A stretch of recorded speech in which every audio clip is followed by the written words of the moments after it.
Dios les bendiga, iglesia. Muchas gracias por sacar el tiempo para ver estas enseñanzas que sin duda alguna sabemos que serán de edificación para nuestras vidas.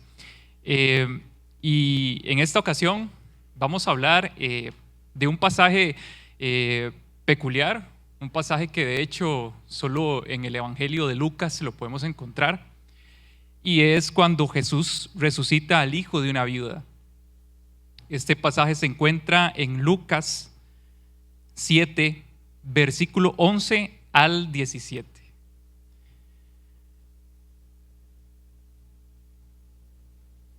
Dice: poco después Jesús, en compañía de sus discípulos y de una gran multitud, se dirigió a un pueblo llamado Naín.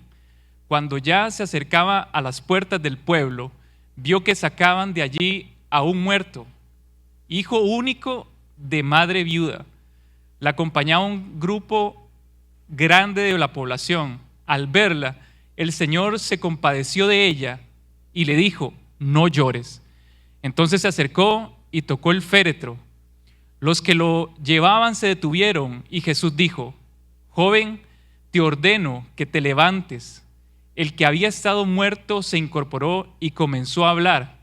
Luego Jesús se lo entregó a su madre. Todos se llenaron de temor y alababan a Dios. Ha surgido entre nosotros un gran profeta, decía.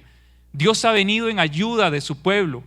Así que esta noticia acerca de Jesús se divulgó por toda Judea y que esta noticia por todas las regiones vecinas. ¿Okay? ¿Qué le parece si hacemos una pequeña oración para que Dios nos hable a través de esta enseñanza? Bendito Dios y Padre Celestial, te damos gracias por este día, gracias por tus misericordias, por tus maravillas. Gracias, Dios, porque nos podemos levantar en este día, Señor, y te pedimos que nos hables. Habla mi corazón, habla mi vida, Dios. Edifícame a través de tu palabra, consuélame a través de tu palabra, Dios. Háblanos, Señor, de una manera especial en el nombre de Jesús. Amén y amén. En esta historia, como se lee en las Escrituras, en el verso 11, dice que transcurre en el pueblo de Naín. Es una pequeña ciudad agrícola en la región meridional de Galilea, entre los montes de Gilboa y Tabor, a pocos kilómetros de Nazaret y a 4 kilómetros de Capernaum. Aquí tenemos un pequeño mapa donde podemos ver Capernaum, Nazaret, y aquí abajito está Naín. Ahí es donde está ubicada la ciudad de Naín. De hecho, que si usted lo busca en Google Maps, todavía Google Maps le va a aparecer ahí la ciudad de Naín. Es una pequeña ciudad, un pequeño pueblo, pero que sin duda alguna Jesús decidió pasar por ese pueblo, porque había de suceder algo especial. Y hay unos puntos importantes que tenemos que ver en esta historia. La primera es la condición de la madre. Con las características que nos da el autor, nos dice las actuales circunstancias por las que esta mujer está atravesando, en un doble duelo. Primero por su esposo y segundo por su hijo. Pero nos dice más acerca de ella la Biblia. Solo nos dice esto, no le pone nombre, no hay un trasfondo más acerca de la historia de esta mujer. Pero sin embargo nosotros podemos hacerla más actualizada, un poquito más actualizada, y podemos ponerle un nombre quizás. Podemos ponerle que esta viuda tal vez se llamaba Elena, tal vez se llamaba María, tal vez se llamaba Raquel, Maureen, no sé. Y tal vez podemos decir que quizás esta mujer tenía una historia. Tal vez era una joven con muchos sueños, aspiraciones, tenía deseos por cumplir, planes. Se casó en ese momento, tal vez su esposo vivo, se casó tenían muchos planes, deseos. Finalmente tienen un hijo. Este hijo llena de alegría el hogar, llena de alegría la casa. Y aún así siguen con su vida y siguen los planes creciendo, siguen los sueños intactos. Pero un día de pronto el esposo enferma. El esposo dice: me siento mal, y eso termina con un diagnóstico muy frío, un diagnóstico aterrador en el doctor. El sufrimiento empieza, la tristeza empieza a llegar a sus vidas, y poco a poco los sueños empiezan a dirigirse a otro camino. Finalmente el esposo muere, y cuando quizás ella lo está superando después de esta muerte, se entera de que su hijo también está enfermo. Y otra vez vuelve a pasar por la misma circunstancia que pasó con su esposo, el mismo sufrimiento, el mismo dolor. Y tal vez los sueños y los anhelos que ella tenía ya no se ven ni siquiera en el horizonte, ni siquiera a la vuelta de la esquina. Tal vez estas pérdidas han ido minando su fe, y tal vez estas pérdidas, el sufrimiento ha ido empezando a llenar su corazón y a llenar su vida. Finalmente el hijo muere, y tal vez una mañana ella, podemos pensar, suponer, tal vez hay pensamientos que dicen: ¿por qué me está pasando esto a mí? Y tal vez podemos decir que ella creía en Dios, pero en este momento creo que su fe está un poco debilitada. Su fe no está tan fuerte como lo estaba antes. Y tal vez puede preguntarse: ¿y dónde está Dios? ¿Qué se ha hecho Dios? No me respondió, oré, clamé y no pasó nada, no he escuchado respuesta. Los cielos están enmudecidos, están cerrados, no hay una respuesta. No estoy hablándole a superpoderosos de la fe. Estoy hablándole a gente que por diferentes circunstancias y razones quizás no han visto la respuesta de Dios venir. Quizás las oraciones se sienten como que solo pegan en el techo, pero no salen de ahí. Tal vez han sentido soledad, y esto ha hecho que la fe disminuya. Le hablo a gente, a personas que en algunos momentos nuestra fe ha sucumbido, ha bajado. Y es que lo sé porque he pasado por alguna circunstancia similar a la de ella. En mi adolescencia perdí a mi papá, y eso me llevó a 3 años de una rebeldía en la cual no le perdí la importancia en cierta manera a la vida, y empecé a tomar malas decisiones y a vivir de manera que no era agradable a los ojos de Dios. Y en ese momento ya conocía de Dios, y yo podía decir en ese momento que sí, yo conozco a Dios, creo en Dios, pero mis actos no reflejaban esa fe, porque había un desinterés, porque había una pérdida. Había perdido a mi papá y yo tenía deseos y planes para sentir orgulloso a mi papá, pero no se cumplieron. Y yo le preguntaba: ¿por qué, Dios? ¿Por qué no pudiste hacer algo en ese momento? Tengo 2 tíos que lastimosamente perdieron a sus hijos, mis primos, a 2 de ellos. Y en esos momentos, en algunas ocasiones, se pierde la fe. Este no es un mensaje tal vez muy motivador como Abraham, que creyó contra esperanza y le fue contado como justicia y era el padre de la fe. No le estoy hablando a esas personas.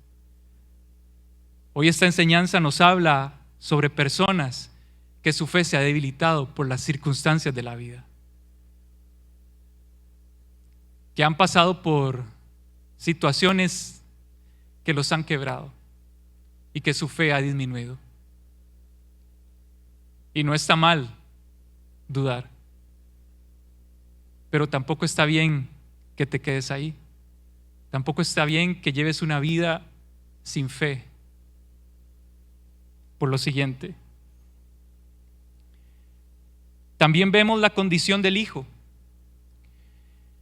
Y en la condición del hijo, para entender un poco más este milagro, quiero leerles una definición.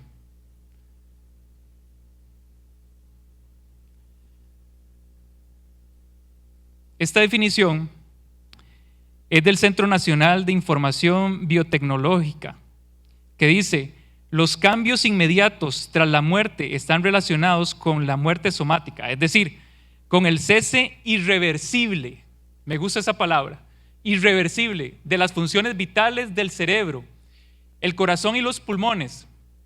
Por lo tanto, en este periodo se incluye la insensibilidad. Otra palabra interesante: la pérdida de movimientos voluntarios y el cese de la respiración, de la circulación de la sangre y de las funciones del sistema nervioso, explica el organismo de salud.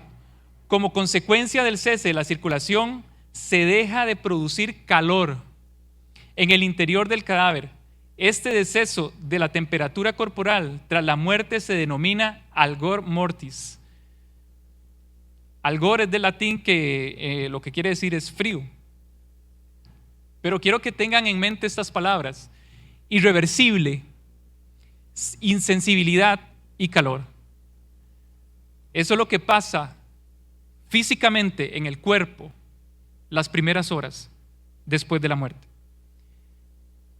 Ampliando un poquito más ese comentario, dice que entre los cambios post-mortem tardíos se da también la autólisis, que la autólisis es simplemente autodestrucción, una actividad intrínseca provocada por la descomposición de las células y los tejidos del cuerpo humano a causa de los constituyentes de dichas células y putrefacción. Entonces tenemos que la condición del hijo obviamente estaba muerto, pero esto era lo que estaba pasando físicamente en el hijo.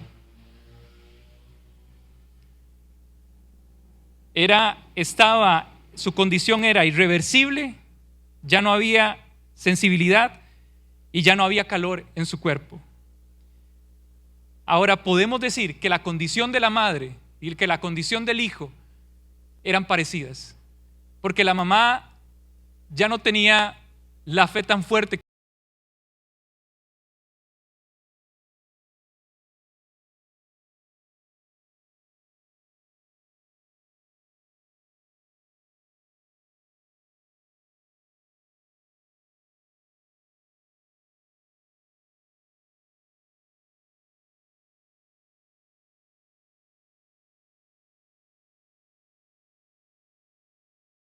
Había debilitado su fe.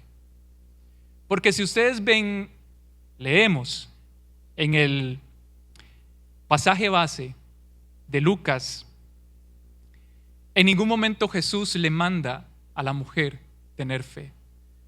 En ningún momento le da la instrucción de que crea. Jesús simplemente hace algo que el autor Lucas resalta. Y recordemos que estos evangelios se escriben, el evangelio de Lucas se escribe alrededor de unos 20, 30 años después de la crucifixión de Jesús. Recordemos que las escrituras están siendo inspiradas por el Espíritu Santo. Y el Espíritu Santo le trae a Lucas este hecho. Y se centra en algo, y es que Jesús se compadeció de la mujer.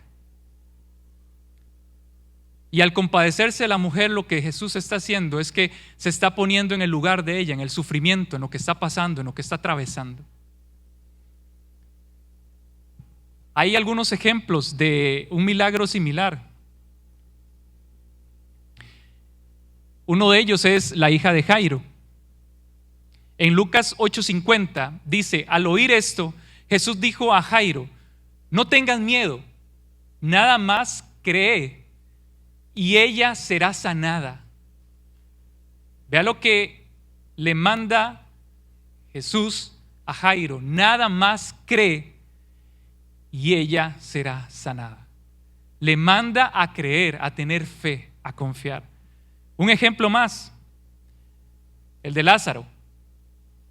En Juan 11, 25 y 26 nos dice la palabra: entonces Jesús dijo, yo soy la resurrección y la vida. El que cree en mí vivirá, aunque muera. Y todo el que vive y cree en mí no morirá jamás. ¿Crees esto? Otra vez Jesús, ante la muerte de Lázaro, le manda a Marta a creer.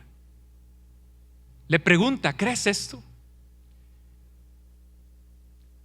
Tanto a Marta como a Jairo, Jesús le preguntó si creían o le dio la instrucción de creer, pero no hacia la viuda. A la viuda no le demandó creer. A la viuda no le dijo, ¿tienes fe? En ningún momento le preguntó eso. La condición de la viuda era otra. Su fe estaba debilitada y necesitaba algo, como también necesitó Juan el Bautista cuando estaba en la cárcel. Y vamos a ver este pasaje. Juan 1:29 dice: al día siguiente Juan vio a Jesús que se acercaba a él y dijo: aquí tienen al Cordero de Dios que quita el pecado del mundo. Oiga, qué declaración. Dígame si no es de fe, dígame si no es de esperanza, una declaración, una revelación directamente del Espíritu. Estaba viendo a su primo venir, pero dijo: el Cordero de Dios que quita el pecado del mundo. Y algo importante es que apenas Juan lo vio, declaró quién era él. Otra declaración de Juan, en Juan 1:34 dice: yo lo he visto y por eso testifico que este es el Hijo de Dios. Las declaraciones de Juan el Bautista nos reflejan a una persona que sin duda tenía una convicción intacta de quién era Jesús y de su obra, de lo que venía a ser, de su propósito. Juan estaba claro en ese momento. Pero ¿qué pasó cuando llegó la circunstancia adversa a su vida? ¿Qué fue lo que pasó con Juan? Juan mandó a preguntarle, cuando estaba en la cárcel, a uno de sus discípulos, le mandó a preguntarle a Jesús: vayan y pregúntenle a Jesús que si es Él el que ha de venir o esperamos a otro. Y entonces estas declaraciones son un poco desconcertantes, porque Juan había dicho que Jesús era el Cordero de Dios que quita el pecado del mundo. ¿Y ahora qué pasa, Juan? ¿Qué es lo que está pasando? Cambiaste en un momento. Y Jesús en Lucas 7:22 le responde de esta manera: entonces respondió a los enviados: vayan y cuéntenle a Juan lo que han visto y oído. Los ciegos ven, los cojos andan, los que tienen alguna enfermedad en su piel son sanados, los sordos oyen, los muertos resucitan y a los pobres se les anuncian las buenas noticias. Jesús no le respondió: ¿qué pasa, Juan? No era que yo era el Cordero de Dios, no era que usted, no. Jesús tampoco le respondió: pues dile a Juan que está en la cárcel, yo soy el Hijo de Dios, que tenga confianza, que yo... No. Le respondió: vayan, testifíquenle lo que han visto y lo que han oído. Vean lo que está pasando. Hay sanidad, hay liberación. ¿Y con qué está respondiendo Jesús? Jesús está respondiendo con las Escrituras. Jesús está respondiendo con la palabra de Dios. Pero tanto Juan el Bautista como esta mujer, como esta viuda, necesitaban algo, porque su fe estaba un poco debilitada. Y tal vez usted que me está escuchando y que me está viendo a través de esta enseñanza, tal vez usted necesita algo. Necesita algo para creer. En Romanos capítulo 10, versículo 17, la palabra nos dice: así que la fe viene como resultado de oír el mensaje, y el mensaje que se oye es la palabra de Cristo. ¿Por qué medio viene la fe? Es el resultado de oír y oír la palabra de Dios. Así es como Jesús responde. En Isaías 61:1, la palabra de Dios dice que el Espíritu del Señor y Dios está sobre mí, por cuanto me ha ungido para anunciar buenas noticias a los pobres. Me ha enviado a sanar los corazones heridos, a proclamar libertad a los cautivos y la liberación de los prisioneros. Aquí vemos que Jesús no simplemente le está diciendo a Juan, le está respondiendo con lo que él ha hecho, sino que le está respondiendo con la promesa que fue hace años escrita, haciéndose viva en Cristo.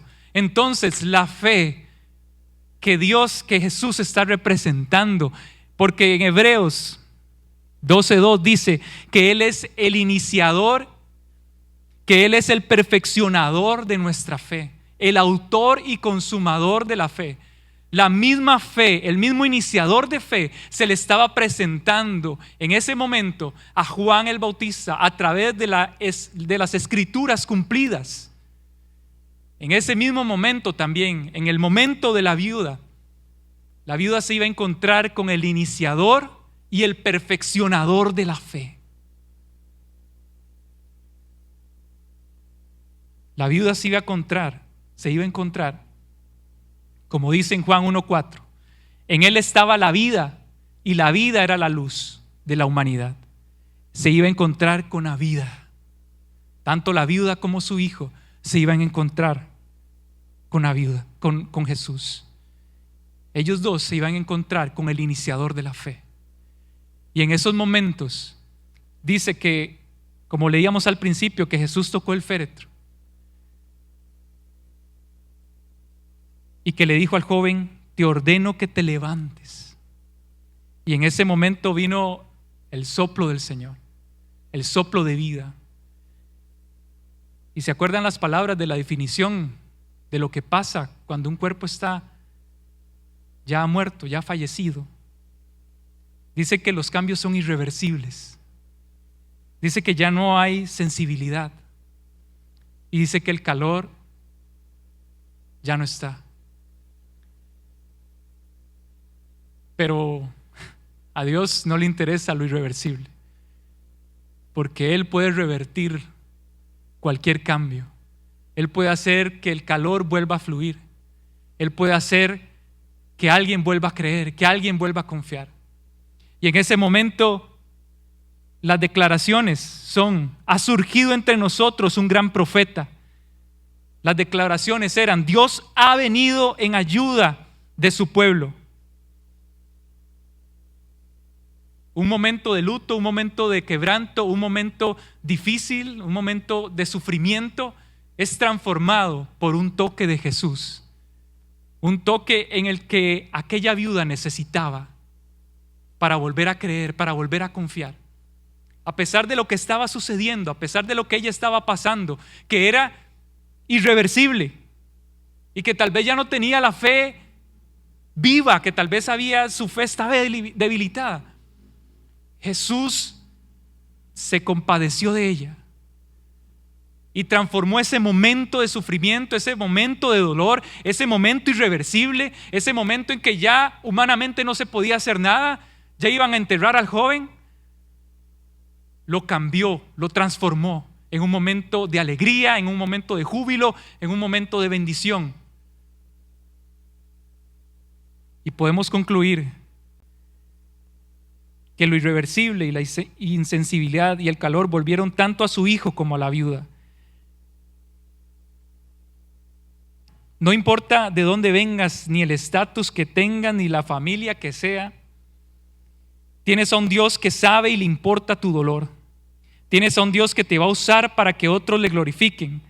Tienes un Dios todopoderoso que puede hacer lo que sea. Y si tiene que ir a cualquier puerta, de a cualquier lugar, de cualquier aldea, de donde te encuentres, Él lo va a hacer.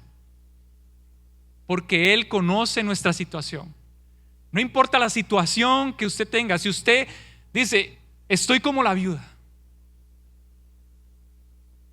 estoy igual que la viuda, mi fe ya no es la misma, ya no hago la misma, ya no sirvo de la misma manera que antes, mi fe se ha debilitado, mi fe ha bajado, ya no creo como antes. Pues Jesús tiene compasión de ti y va a ir a buscarte y va a darle un motivo de fe a tu vida.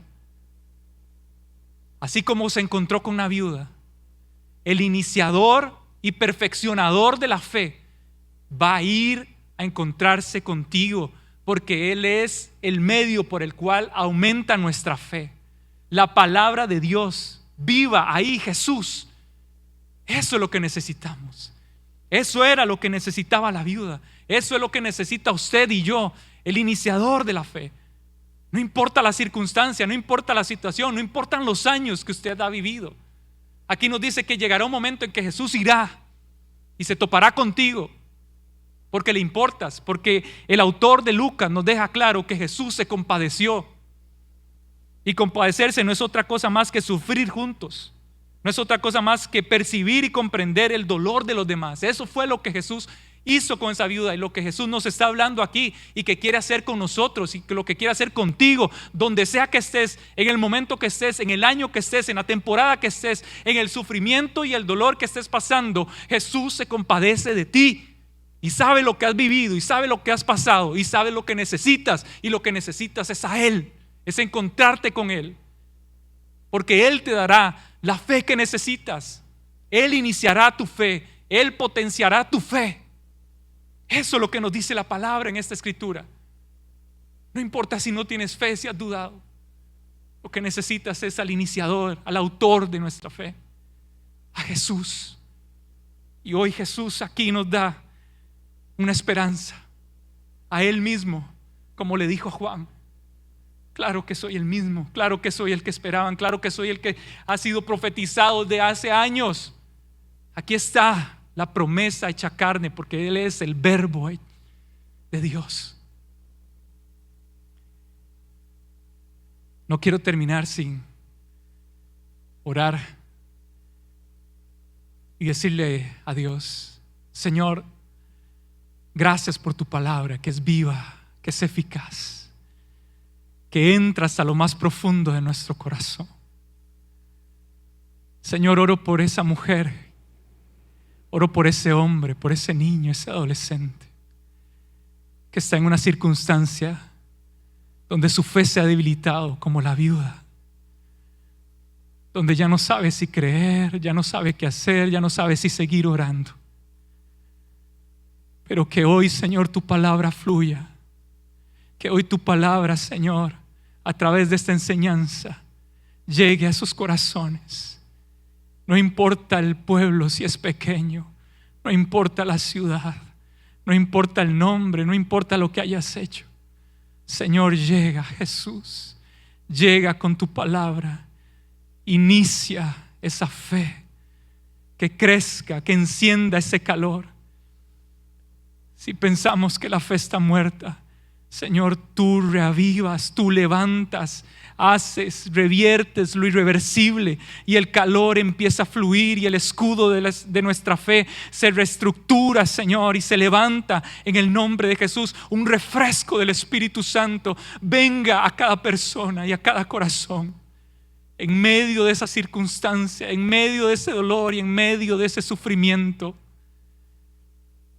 y puedan salir palabras de alegría, de gozo, porque Cristo ha llegado a transformar, a iniciar, a potenciar nuestra fe. Padre, en el nombre de Jesús, te lo pedimos para tu gloria, tu honra y tu alabanza.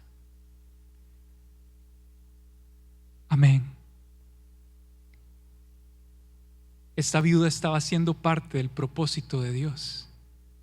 al cumplir las profecías. Y a veces Dios tiene propósitos que no entendemos, que no sabemos por qué, no tenemos la respuesta, pero es parte del propósito de Dios, que al final tanto nosotros vamos a ser edificados, bendecidos, fortalecidos, y Él va a ser glorificado. Iglesia, muchas gracias por tomarse el tiempo para escuchar esta enseñanza. Sigamos edificándonos con las enseñanzas, sigamos creyendo, sigamos adelante en el camino, que tenemos un Dios todopoderoso que se compadece de nosotros. Dios les bendiga, que estén muy bien.